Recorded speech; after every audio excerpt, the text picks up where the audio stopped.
It's interesting. She said she's been waiting a long time to ask us a question. And so we're just going to use up all your time rambling here. We're going to make you wait a longer time. How funny.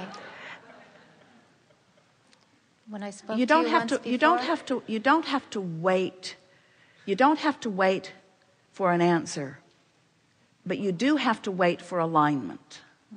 And when you find alignment, the answer comes. And until you find alignment, no answer comes. So when you say, I've waited a long time for anything, the best thing to do is to tack the word alignment on it, because it puts you in a more controlled place. I've waited a long time for that money to come. Or better stated, I've waited a long time for my alignment with money. I've waited a long time for my lover to come. Better stated, I've waited for a long time for alignment. It's always about alignment. Yes. And the first time I spoke with you, you sent me all the way back to my seat and made me come walking all the way back here for what I can't remember why, but you can't remember? Go back to yours. No. I can't remember what came out of my mouth for the first words, and for whatever reason, you made me go back and do it again. But my question is the alignment part of me. I probably just block. That's my question, is how am I blocking the answers? Well, blocking, this is, we've already had the conversation. Did you hear it? Yes. because that's like setting your radio dial to a station you don't want to hear and claiming that you're blocking the station you do want to hear. And we say, well, it's pretty obvious you're blocking it by not tuning to the frequency that you want to hear. So then the question is, well, how do I tune to the frequency? And the answer really is go general. So we'll demonstrate this together. So what is it? What answer are you looking for that feels blocked? Okay. I'm an energy worker, and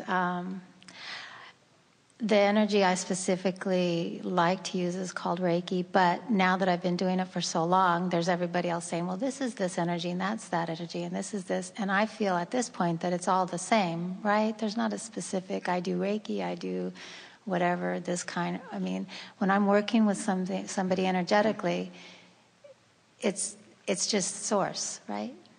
It is source, and it is... When you're working with someone, they're already summoning the energy. Right. And so sometimes if it feels like the energy is blocked, it only means they've come to you because something is out of whack and they're wanting your influence to set it into a more allowing state. So, but when you say blocking, what specifically do you mean? I guess trusting that I trust my own answer, that I believe that when I'm opened up to channel any kind of energy work, that I believe that there isn't a difference anymore. I believe. Well, it doesn't matter what you call it, you see. And exactly. When we talk about allowing, so let's say, as you often do, that you've meditated, and because you've been working with this energy for a while, you know what it feels like. You can feel when it's flowing. You can feel when it's flowing to you and through you, and you can feel when whoever you're working with is allowing it to flow further. In other words, you've had enough experience with this that you viscerally know what the feeling of energy flowing feels like, don't you? Yes. So, don't you? Yes. So when it feels like it's not flowing for whatever reason, rather than jumping to the conclusion that something is wrong, just remind yourself that that's what this whole process is about. It's about allowing the energy to flow. And trying to get energy to flow is counterproductive to allowing energy to flow. So when you're working with another person, there's more than you involved in this process. Right. You can't allow for someone else. You can only allow the energy to flow, and then in your knowing of it, maybe you can influence them to allow it to flow. But what's interesting is that as you're questioning, now you're not allowing. So and you can feel that in the moment. And so then you just try harder. That's what we were teasing about. You begin affirming. Well, I'm an energy worker, and my energy is this different name of energy. And you're right. It doesn't matter what you call it, because source is not delivering energy in categories. Right, exactly. But different frequencies, though, no? Well, but the frequency is is about the resistance or not. In other words, the higher the frequency, the less the resistance. The lower the frequency, the more the resistance. And so source is always at a very high frequency. And when you tap into it, you receive it at your ability to receive it, you see. But you're not the only participant in this. So your greatest work when you're interacting with another, first of all, you're right on something really important. You cannot be in a state of self-doubt and be of any value to anyone else. Right. You just can't. Right. So you got to be tuned in. And so if we were standing in your physical shoes, before we began a process with anyone, we would recount to ourselves all of the lovely times that we are certain that energy has been flowing. And if you're not in a good state, don't try to flow it. In other words, this isn't something like a college degree that once you've got it is yours forevermore. It either is it or it isn't in the moment, you see. So the first thing we would be aware of is how we're feeling. And the better you feel, then the more value you have to someone else. But then the next thing is, where are they? Well, often they're not in that good of a place because they're dealing with some challenge that they're wanting you to help them with. So your magic for them, and of course it's not magic, is to not focus. Don't let them help you get focused on where they are, because if they can convince you where they are, now they've muddied up your ability to help them.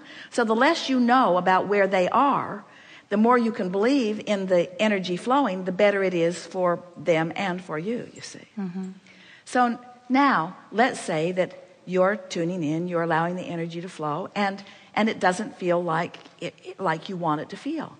Well, just stop and relax. Don't stop what you're doing, but focus for a moment and relax and acknowledge that there are more involved in this than just you, and that your role here is to softly influence their allowance.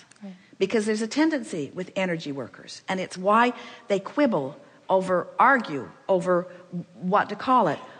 Almost all believe that they're tapping into a source of energy and that they are shining it or projecting it or asserting it, and that just like a fire hose with enough pressure, they can blow out the resistance. Right.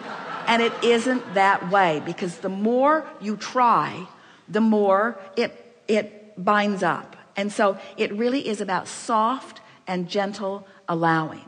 So your words are things like general words. General words. The more general you are in the words that you express, the more general you are. So you want to say things like, energy is really a nice thing because it knows what to do. And I don't have absolute knowledge about what's going on with this energy. I just feel it.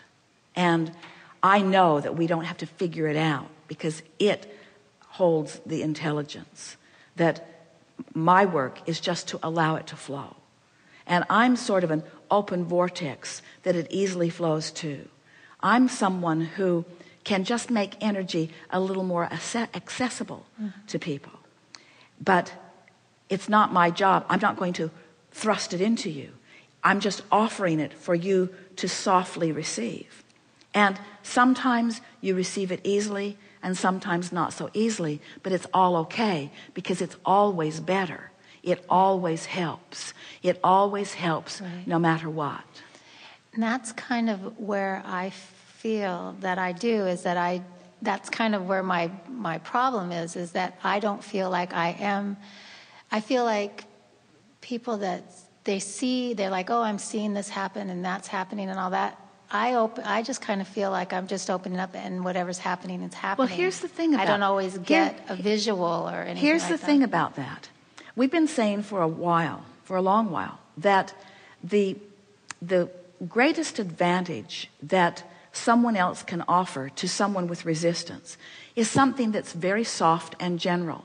Because if you're looking specifically at specific things that are out of whack, and you are shining specific energy on those specific things that are out of whack, the belief factor in the person makes the difference. In other words, if they believe that you have the power to focus and heal them specifically, then the more specific you are, then the more they would receive the wellness that you are focusing. But if they're not there, then the more specifically you focus, the more resistant they become about it. And that's why we say the general approach is often the best approach. It's kind of like Esther is channeling Abraham. So she's able to get this, what's the word I'm trying to think of, but tell what they're thinking. She's getting this feeling and she's able to interpret it. But you see, here's the thing. And that's what I'm but don't have the interpretation thing. But don't question yourself, because this is happening at an unconscious level with Esther. She's not watching the words pile up and then speaking them as they do. She's getting a block of thought which is at an unconscious level, and at an unconscious level she's finding the word equivalent. So the same thing is happening to you. You're getting a block of thought that you're translating through the energy that you're flowing. That's why this question follows so precisely on the question before, because the specifics of it don't matter. The specifics of it don't matter. This source energy is this all-knowing, all-powerful general energy of well-being that you get to tap into at whatever level of readiness and allowingness that you are able. And don't second guess yourself. Don't try to interpret it into something more precise than it is valuable to be. Do you get what we're saying? In other words, if it was a value for you to precisely see something and precisely go after it, you would. But because it's of less value, it's of more value for you to know well-being. And you see, here's the best way to look at this.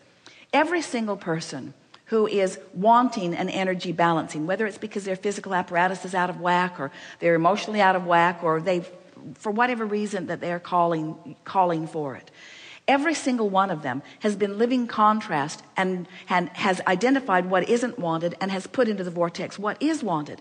And because they've had that sifting process, they have a robust vortex that is summoning to them all the time. So Source is on the case. Source is on the case. Well, if Source can't buck their resistant current, why do you think you should? Right, I see. So what you are for them is someone who is tangible, seeable, hearable, tasteable, touchable, smellable. Here you are as someone right there, vivid, who is in alignment with Source, who is providing this gentle, general energy of well-being that doesn't challenge the specifics that they're all balled up about. Okay. You see what we're getting at? That helps so much. Yeah. So you just be that and use words if they feel like, as they occur to you, but just know that that is the best that anyone can do for anyone. That's the best that anyone can do for anyone. When you believe in someone's well-being, you are of enormous value to them. And if you don't, stay away from them. Yeah. Good. One more question. This question is just something I've always wondered. When you speak about when we pass, we go into bliss, and then we become Source. So is Source like the ocean? Is it like you go in, like when you want to talk with someone who passed? No. Is it like you just scoop up? No. Okay, good. It's just no. Okay. Source is focused in you when you're happy. Right. Source is not a nebulous mist. Just waiting for something uninteresting to happen. Source, you are the leading edge of Source. This is something that we so want you to hear. You, at your best, are Source. Hard to hear.